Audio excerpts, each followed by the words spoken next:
salah satu pintu rezeki yang benar-benar dijalanin sama Nabi dan para sahabatnya, salah satunya kan berdagang ya. Dan saya merasa orang memaknai berdagang tuh kok sederhananya kayak jalan akhir gitu.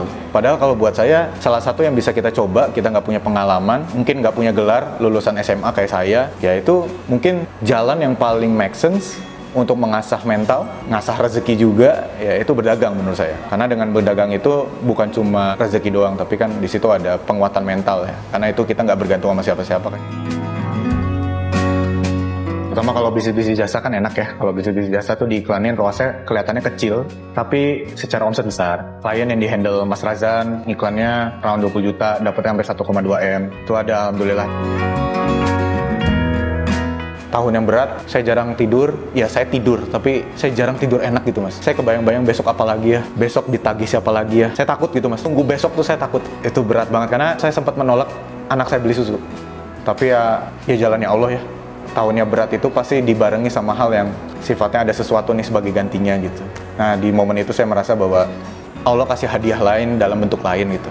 Kayaknya hilir kok makin lama makin naik, tanpa saya sadar itu tuh lagi naik gitu mas.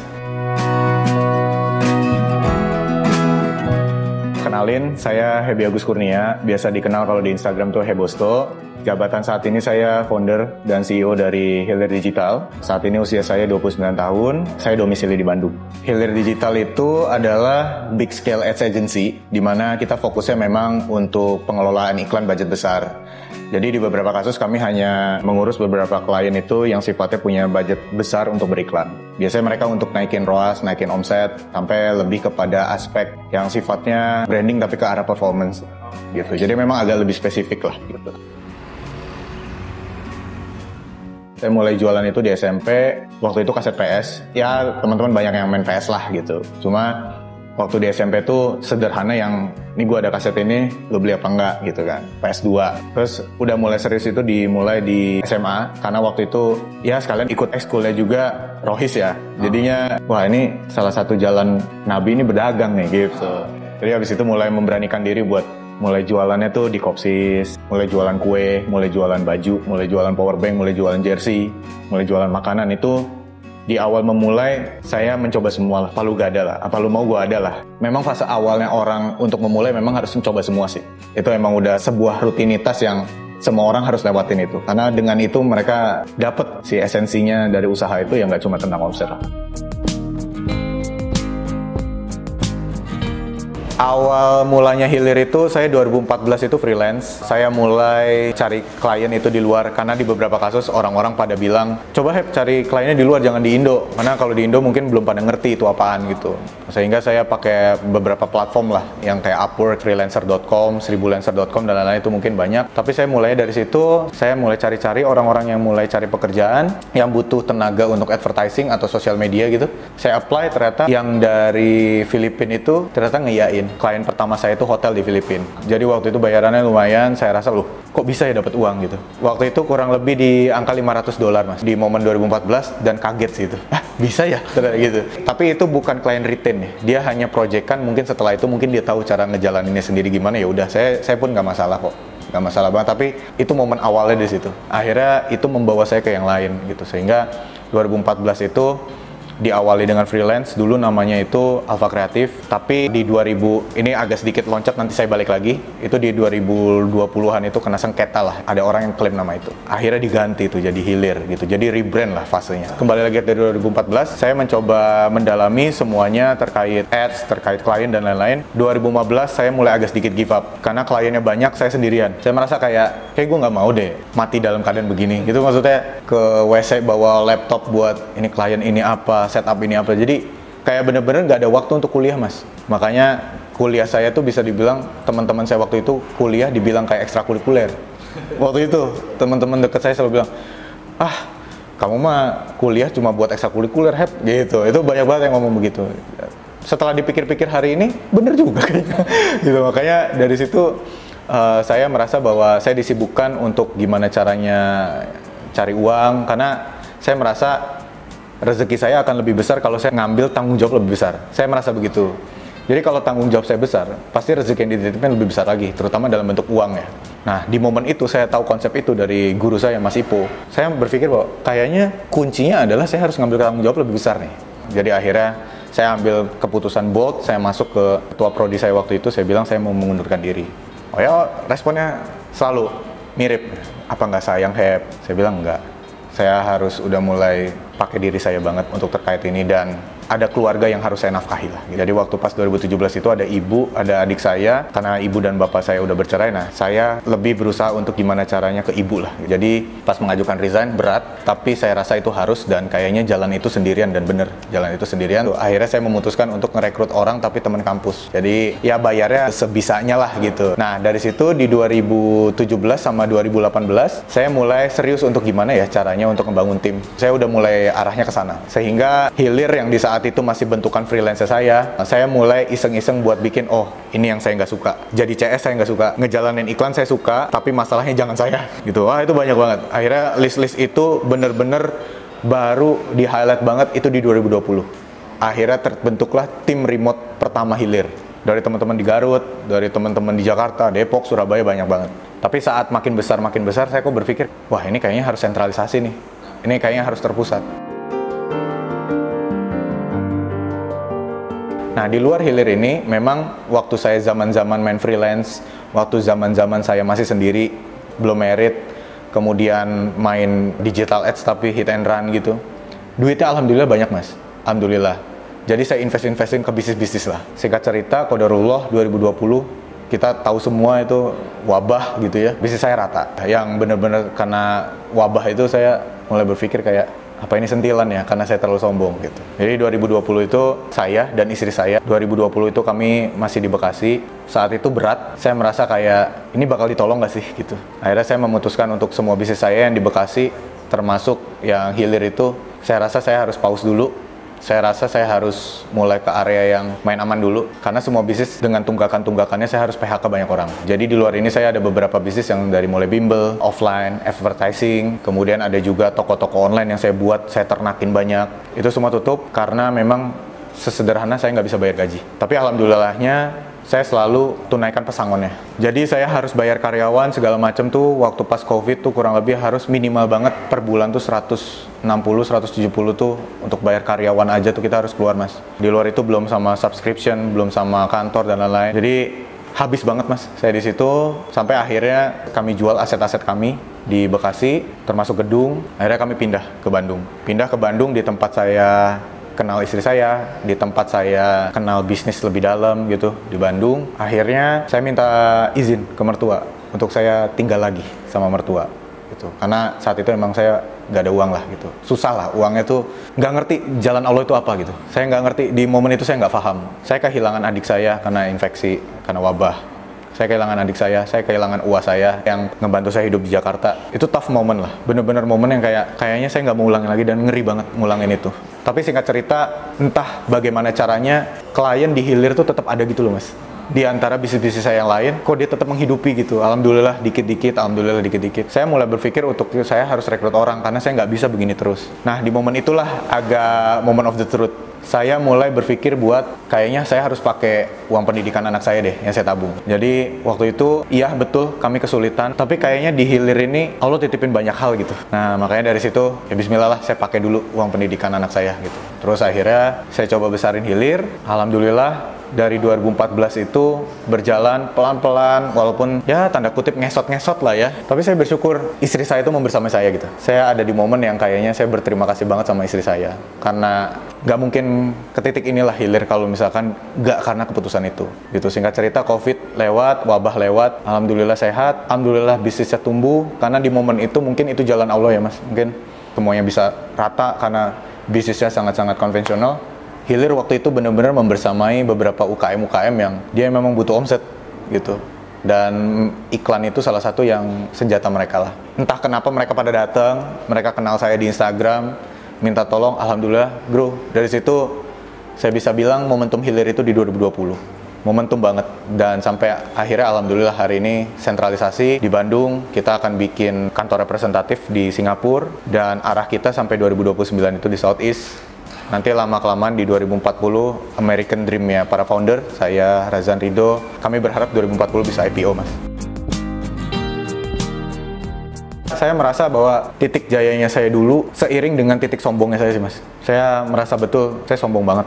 Saya merasa merendahkan banyak profesi. Saya banyak merasa bahwa posisi sebagai digital marketer atau internet marketer tuh segalanya bodoh kalau lu nggak masuk ke situ. Saya selalu gampang menghakimi seperti itu, dan semua kesombongan saya ke orang tua saya, ke teman-teman saya, ke partner-partner saya dibayar tunai sama Allah, semua harta kecabut. Pek, udah. Sampai kasus di mana saya merasa bahwa ini disuciin lagi, ini dari nol lagi. Disitulah air mata saya tuh tumpah, bener-bener tumpah. Ya ampun lah, ya Allah ampun, udah ampun. Ini aku salah, udah. Saat sholat taubat, tahajud, yang saya kebayang cuma satu. Ini karena saya sombong, karena saya seenaknya ke orang gitu. Jelas ya Mas, yang nomor satu itu saat teman-teman sudah mulai menikah, teman-teman akan tahu gitu. Teman-teman akan tahu bahwa saat ngegendong anak pertama kali, di momen itu segala bentuk idealis tuh runtuh. Niatnya mau ngubah dunia, niatnya mau apa, itu runtuh. Itu akan ada momen dimana kayaknya saya merasa bahwa aku mau kasih semua nih buat kamu nih gitu.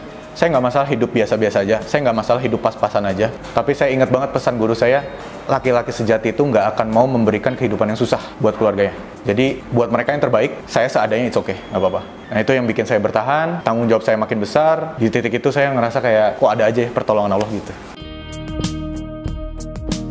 Waktu awalnya Mas, saya ingat banget 2014 di kosan Geger Arum di area deket UPI, saya ada uang hasil nabung kurang lebih 5 jutaan. 5 jutaan itu saya berpikir bahwa kalau saya modalin untuk produk fisik saya habis nih. Saya berpikir untuk produk digital. Akhirnya saya buat e-book tentang mendokumentasikan tentang saya belajar bisnis properti. Tapi saya dari aspek marketingnya aja. Saya mendokumentasikan itu, saya mulai berpikir bahwa kayaknya ini akan jadi masa depan. Plus, kayaknya banyak orang yang harus tahu cara jualan properti dari digital ads gitu. Nah, singkat cerita, setelah itu semua berjalan, setelah klien-klien dari luar negeri mungkin saya udah mulai dapat, kekumpul lah itu 5 jutaan itu hasil nabung-nabungnya, dah bismillah saya iklanin. Nah, pertama kalinya itu iklan pakai akun saya, dan saya merasa banyak orang yang mulai masuk ke saya dari situ. Nah, alhamdulillah di tahun 2023 terhitung kami hanya 9 orang, 10 orang. 2024 awal tahun ini itu kurang lebih 12 orang. Desember 2024 kemarin ditutup buku, kita tumbuh 3 kali lipat. Itu kurang lebih 36 sampai 37 orang. Dan di tahun ini 2025 ngelihat daftar onboard listnya kurang lebih akan ada 50 orang lagi. Jadi alhamdulillah kekuatan dulu bertahan tuh, kita mau sabar tuh kayaknya Allah tunaikan kemarin. Makanya 2024 saya bilang ke partner-partner saya, Mas Ridho, Mas Razan tuh, alhamdulillah ini selama saya jalanin Hilir, persis 10 tahun saya jalanin ini, saya ditunaikan sama Allah, alhamdulillah. Kami kan bootstrap ya Mas, kami tidak ada investor gitu. Jadi untuk sampai ke titik sekarang itu, selain saya percaya sama hoki saya, keberuntungan saya, tapi di sisi lain saya punya pendapat kalau kita quit, kalau kita exit, mungkin hadiahnya bentar lagi gitu. Jadi jangan exit lah. Jadi buat saya ya, bertahan itu salah satu skill yang underrated. Gak banyak orang mau ngomong bertahan. Orang selalu bilang kejar kalau nggak quit. Saya sederhana sih. Saya sederhana banget bilang bahwa kalau itu emang hidup yang lo mau ya bertahan aja dulu. Ada hadiahnya gitu. Ya, big scale itu kita ada rate-nya Mas, jadi ada poin-poinnya. Kita start terima budget per bulan itu kurang lebih 20 jutaan. 30 jutaan itu bisa kita bilang berarti seharinya kurang lebih hampir 1 jutaan spendingnya. Itu buat kami big, belum huge ya. Huge lebih besar lagi. Tapi kalau big buat kami ngelihat data-data yang sudah ada segitu, insya Allah udah bisa kami handle gitu. Nah, paling besar itu saat ini per bulannya itu 250 juta. Paling besar, budget ads doang itu. Itu, makanya dia salah satu yang menurut saya top of mind lah gitu. Cuma karena NDA ya, jadi non-disclosure agreement, jadi saya nggak bisa mention brandnya, tapi itu salah satu aja yang segitu. Di luar itu ada yang sampai ratusan lagi, banyak banget. Alhamdulillah sekarang klien berjalan itu kurang lebih 60-an per 2024 kemarin ya. Nah 2025 ini kelihatan dari calon proyeksi kliennya sepertinya akan tumbuh 2 kali. Dan itu retain, bukan non-retain ya. Retain jadi yang memang kita dapat, mereka percaya sama kita, kemudian habis itu berjalan, kelihatannya ngelihat proyeksi teman-teman finance, itu bisa jadi di area situ, dan kemungkinan tim yang akan kita butuhkan mungkin lo udah masuk ratusan. Kami 4 tahun ke belakang itu kelola budget iklan klien itu puluhan M lah. Puluhan miliar Mas untuk dana dikelola. Tapi kalau jasa tentu tidak seperti itu ya. Tidak segitu, karena kami sederhananya bisnis modelnya adalah bayar jasa kami, kemudian titipkan budget per bulan berapa, habis itu kami jalankan gitu. Jadi kami bukan mengambil dari puluhan M itunya, tapi kami tuh berawal dari pembayaran budget service-nya gitu. Jasanya, jasa untuk dikelola, karena rata-rata teman-teman daripada mulai dari nol, ngelatih orang dari nol untuk ngejalanin iklan, marketing strategik dan lain-lain, mereka lebih prefer untuk bayar agency mas, daripada mereka in-house, belum nanti ada THR-nya, belum nanti ada mungkin BPJS-nya dan lain-lain. Mereka merasa di titik itu sih. Alhamdulillah itu ada klien kita juga itu buat pelatihan hewan peliharaan, itu produk digital hewan peliharaan gitu. Beliau membersamai kami sampai 2 tahun sih alhamdulillah. Dan iklannya itu ROAS-nya meningkat hampir 3 kali lipat sama kita. Alhamdulillah. Terus yang kedua ada lagi teman-teman yang bisnisnya kemitraan franchise untuk makanan. Nah, itu ada kemitraan franchise makanan itu 1 tahun sama kami, alhamdulillah dapat 105 mitra. 105 mitra berarti kurang lebih per bulannya itu ya 9-10-an kurang lebih. Dan itu harga produknya kurang lebih start di 9-30 jutaan. Terus ada lagi yang terakhir itu mungkin lebih kepada fashion ya mas ya. Fashion, karena kan rutin banget teman-teman jualan fashion itu di marketplace mungkin ya. Itu rata-rata ROAS kami bisa sampai 40, 30. Tentu dengan budget yang memang kita spesifikkan. Karena terutama kalau mainan di produk-produk yang sifatnya red ocean, yang banyak banget orang bisa masuk situ, kuliner, fashion, skincare, dan lain-lain itu, yang kami selalu titip adalah, yuk benerin dulu yuk organiknya. Karena saat organiknya bagus, iklannya jadi kesimpulan. Nah, rata-rata teman-teman itu pengen instan banget tanpa harus membangun aspek organiknya. Dan kami melihat dari 4 tahun ke belakang dengan kelola budget puluhan miliar ini, kami merasa bahwa kayak aneh ya, beberapa owner itu saat organiknya bagus, iklannya otomatis bagus gitu. Tapi ada juga yang dia pengen instan aja, followersnya beli, kemudian viewersnya bayar. Kok nggak spesifik ya ke iklan itu bagus gitu loh. Kami melihat pola itu yang udah rutin gitu loh mas. Makanya kami punya kesimpulan, iklan itu adalah kesimpulan bukan tempat bersandar. Makanya kalau teman-teman mau bangun bisnis kemudian masuk ke dalam ads, barengi juga dengan bangun brandingnya. Engage sama orang, natural, engage sama audience, balas-balasin komen, posting yang rutin, kurang lebih gitu sih mas. Saya sangat menyarankan untuk teman-teman yang baru memulai bisnisnya, iklan itu dibarengi tapi budget kecil dulu. Barengi juga dengan aktivitas organik yang bisa dibilang itu jadi poin utamanya. Ada nih beberapa orang yang tanpa menjalankan organik, dia tetap bagus iklannya, ada, tapi one of a kind kan itu. Itu nggak semua orang begitu. Apalagi untuk teman-teman yang fokusnya membangun brand, bukan hit and run. Salah nggak mas hit and run? Nggak salah. Itu mah cara main aja, mazhab aja. Kalau buat saya pribadi, saya lebih pengen one day kita nggak selalu tergantungan sama iklan, tapi repeat order kita berjalan. Nah, saya pengen ke arah sana, idealisme kami pengen bantu klien sampai situ. Buat saya tantangan terbesar saat kita ngebangun bisnis jasa atau bisnis service itu manusia mas. Makanya saya penting banget untuk beberapa kawan-kawan yang mungkin masuknya ke area bisnis yang mirip sama kita ya. Atau di bisnis apapun juga relate kok. Intinya jangan remehkan pelajaran tentang psikologi manusia. Buku self-improvement, terus orang-orang ngomongin tentang perilaku manusia, behavior dan lain-lain. Jangan remehkan. Karena bisa jadi karyawan kita atau staff kita itu kayak begitu. Dan kita harus tahu handlingnya gimana. Makanya di kami testifin mas, tim kami semua. Jadi saya di berkasnya human capital, saya tahu kalau orang ini sedang bermasalah, saya harus handle-nya kayak gimana. Ada sensing, ada thinking, intuiting, feeling, insting itu, saya tahu petanya di tim saya kayak gimana. Jadi seandainya ada orang feeling bermasalah, maka saya tidak bisa ngomong logika. Saya harus mendekati dia dari aspek ya, menyemangati, nyuntik belief. Itu leader harus udah masuk ke tahap situ. Karena kalau tidak bisa masuk ke tahap situ, agak sulit survive. Karena nanti berpikirnya, udahlah sini aja saya ngerjain, udahlah sini aja saya ngerjain. Dan itu penyakit awalnya kan. Penyakit awalnya kita mau scale up, bermasalahnya itu dari semua harus saya yang kerjain. Padahal scale up itu butuh orang. Jadi kalau kita pelajari orang, maka secara tidak langsung kita lagi on the way scale up. Dan itu yang saya sesalkan dulu, kenapa saya nggak menganggap ini serius. Jadi mudah-mudahan teman-teman naik kelas itu bisa memaknai hari ini serius terkait psikologi manusia. Saya inget banget di 2019 saya dapat nasihat dari kawan saya di startup yang mungkin bisnisnya udah ratusan M lah gitu. Fokusin deh, kalau lu mau ready to scale, lu bener-bener mau ready banget buat scale up, pelajarin manusia deh. Pelajarin karakter-karakter dia dari berbagai tes. Beberapa orang bilang itu nggak masuk akal. Buat gue itu masuk akal. Karena karyawan gue udah 1000-an sekarang. Jadi dari situ kayak, gitu ya bro. Dari semenjak itu saya mulai mendalami dan lain-lain. Akhirnya saya ketemu di 2019 itu menjelang bangun tim, saya ketemu metodenya mas. Jadi pertama banget saya harus audit rasa benci saya. Di dalam setiap harinya saya bekerja, saya itu benci ngapain? Tapi konteks kerjaan ya, saya dulu masih CSing, saya dulu masih ngejalanin iklan, saya dulu harus bertanggung jawab atas marketing strategik, saya masih harus bertanggung jawab di grup untuk klien-klien segala macam. Saya list mas, saya kasih poin, seberapa benci, 0 sampai 10. Ternyata yang nomor 1 itu CSing. Rekrut pertama saya CS. Nah, dari situ, setelah diaudit, transfer, nah pas di transfer inilah yang poinnya adalah kita harus cari orang yang bukan 100% mirip kita. Kita harus cari orang yang lebih baik. Karena kadang-kadang orang berpikir, mas, aku butuh aku yang kedua nih, supaya ini perusahaan jalan. Enggak. Oh, saya bertahun-tahun berpikir begitu, tapi kawan-kawan saya di startup bilang bahwa, enggak, Heb, salah. Lu harus cari orang yang lebih pintar dari lu. Oh, banyak itu. Mulailah belief saya kebuka. Oh, saya harus cari orang yang lebih pintar. Mulailah disusun. Pra-rekrutmennya gimana. Terus saya mulai susun bikin bisnis flow chartnya seperti apa. Saya mulai bikin bisnis prosedurnya bagaimana. Saya mulai bikin KPI dia apa. Baru saya rekrut, mas. Jadi saat fase transfer pekerjaan saya ke dia, itu dia udah pegang semua. Yang ketiga itu fill, F-I-L-L. Kita mulai mengisi pekerjaan yang memang benar-benar kita suka banget. Nah, nanti setiap 3 bulan, audit lagi. Dari yang kita lakukan itu, ada nggak yang lama-lama malah kita jadi nggak suka? Cari orang lagi. Dan sampai hari ini kayak saya begitu. Jadi, saya punya list di buku black book saya, buku hitam saya yang saya suka journaling. Saya punya list apa yang saya benci. Dan itu setiap 3 bulan berubah, mas. Oke, berarti saya butuh cari orang ini. Oke, saya nggak bisa bermasalah dengan legal, terutama dengan klien, dengan karyawan, bla segala macam. Rekrut. Nanti biar dia nggak nganggur harian, ini yang disusun. 1, 2, 3, 4. Ini prosesnya gini ya. Jadi, sebelum rekrut saya udah siap. Lu bakal lakukan ini, kalau lu nggak beres, KPI lu pasti nggak capai. Nah, gitu. Apalagi sekarang udah pakai ChatGPT ya. Jadi enak, tinggal dibuat aja sama dia.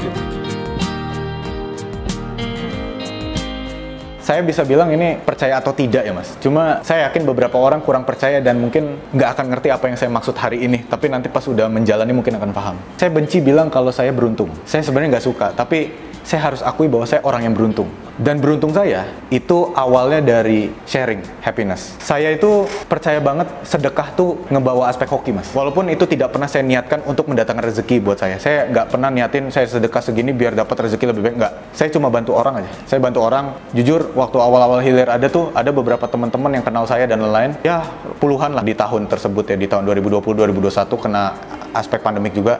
Mereka nggak bayar mas sama saya, literally nggak bayar. Udah bro, gue bantu aja. Udah bro, gue tahu kok rasanya gimana. Gue juga lagi down, ayo gue bantu aja. Dan saya tidak pernah berharap bahwa mungkin Allah ganti sekarang. Enggak, saya cuma mau bantu daripada saya nganggur kan. Bantu aja udah, bismillah, sok sini. Tapi gue cuma bisa bantu 2 bulan ya. Setelah dari situ insya Allah lu kalau bisa jalan, butuh apa-apa kabarin aja. Insya Allah gue bantu lagi. Saya gitu mas, makanya banyak teman-teman yang jualan makanan, banyak yang jualan fashion waktu itu. Sampai saya pikir, udahlah nggak usah bayar.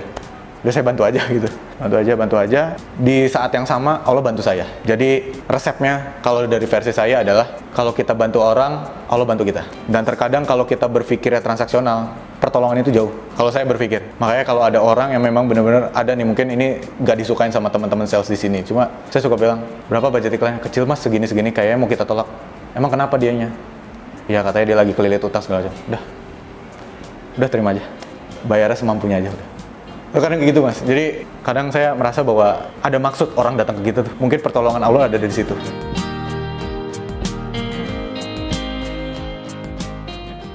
Ada prinsip hidup yang saya sampai tuangkan ke dalam tim, dan ini wajib banget teman-teman memaknai itu. Bahkan terkadang prinsip ini kalau dilanggar itu saya bisa menilai bahwa oh ini lo bukan makhluk hilir. Jadi saya percaya banget komunikasi itu membuka transparansi, transparansi itu membuka koordinasi, koordinasi itu membuka aksi. Dan dia akan muter lagi ke komunikasi. Jadi saya bisa bilang bahwa prinsip saya, selagi kamu jujur, selagi kamu ngaku kamu nggak bisa, selagi kamu bilang ke saya bahwa kamu nggak srek, saya akan bantu. Saya akan 100% all in. Tapi kalau udah ngomongin tutup-tutupan, menutupi bahwa kamu nggak bisa, tapi kamu seolah-olah bisa, itu hanya jadi bom waktu. Baiknya jujur aja. Saya nggak bisa mas, yuk saya bantu. Jangan seolah-olah takut mengakui bahwa kita nggak bisa, takut mengakui bahwa kita nggak mampu. Akuin aja, karena saya begitu. Saya sering banget bilang ke staff saya bahwa, mohon maaf ya saya nggak ngerti yang ini, saya nanyanya bakal banyak detail nih, mohon maaf nih. Saya akan bilang saya nggak ngerti. Apalagi dari aspek finance yang belakangan ini saya benar-benar belajar banget lebih dalam metode-metodenya. Saya suka bilang ke konsultan saya bahwa, maaf ya Kang, saya nggak ngerti nih, boleh dijelasin pakai analogi nggak biar saya paham. Itu sering kayak gitu. Dan apa inti dari prinsip itu? Buahnya apa? Buahnya adalah ego kita turun mas. Saat ego kita turun, egoisme kita udah bukan berpikir tentang kita, di situ rezeki masuk. Makanya saya suka bilang ke teman-teman kalau baru ada klien masuk terus responnya adalah, aduh, datang lagi klien, makin banyak kerjaan. Mohon maaf banget, di poin itu mungkin kita nggak disanggupin sama Allah, mungkin nggak dipantaskan sama Allah untuk dikasih lebih. Jadi kalau buat saya, apa yang datang, alhamdulillah, susahnya yuk barengan, terbuka. Makanya dimulai dari komunikasi. Kalau udah komunikasi, pasti transparansi tuh. Oh, saya nggak bisa ini mas, oke. Saya bantu kamu ya, nah itu koordinasi. Saat udah koordinasi begitu, adalah aksinya, saya bikin keputusan. Nah rata-rata leader itu dipaksa bikin aksi tanpa tahu komunikasinya mas. Itu yang bikin kita tuh jauh sama staff kita gara-gara itu. Dan itu saya alami. Alhamdulillah setelah saya pegang prinsip itu bisa diminimalisir. Sehingga saya bisa mendeteksi salahnya teman-teman di mana, egonya teman-teman di titik apa. Masalahnya saat kita bekerja secara tim, ego itu yang sulit dikendalikan mas. Dan itu bisa biang dari awal toksik.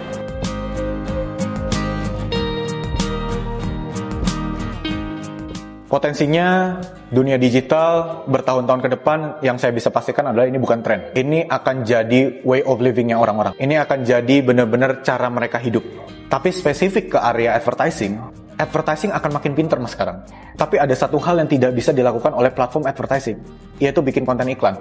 Makanya ke depannya untuk teman-teman yang mungkin mendengarkan podcast ini, tapi kan Mas Sebi juga jualan bikin jasa konten iklan. Iya, saya akan bagikan ini buat teman-teman gitu. Investlah 5 tahun ke depan ke tim kreatif advertising. Saya nggak ngomong kreatif marketing, saya nggak ngomong kreatif branding, nggak. Kreatif advertising, copywriter, kemudian videographer yang dia paham tentang hook dan lain-lain. Fokuslah bikin konten iklan yang memang disukai banget sama platform. Dan dalam jumlah kuantitas yang banyak. Karena platform iklan saat ini, mereka hanya yang tidak bisa dilakukan. Itu adalah bikin konten iklan. Bikin konten iklan yang bagus, bikin orang stop. Jadi kalau teman-teman mau mulai invest ke tim dan fokusnya adalah omset, mulai rekrut tim kreatif advertiser. Ya, jadi yang sifatnya dia bertanggung jawab atas iklan, tapi lebih kreatif, bukan based on dashboard, tapi benar-benar kreatif. Karena itu masa depannya di situ mas. 2030, even AI aja mau menggantikan itu pasti head to head banget sama manusia. Makanya saya selalu berpandangan bahwa once kita ngomongin advertising, maka kita harus separuh ilmuwan, separuh seniman. Kita harus ada di irisan itu. Kita harus bisa baca data, yes harus, tapi kita juga harus kreatif. Tapi kejadian hari ini adalah teman-teman yang main di digital marketing, teman-teman yang ada di career field digital marketing, terkadang mereka sudah oversupply. Saking banyaknya orang, tapi mereka tidak mengerti bahwa irisan yang dicari company atau teman-teman mau growth itu adalah antara ilmuwan sama seniman. Nah, tengah-tengahnya itu adalah orang yang akan jadi.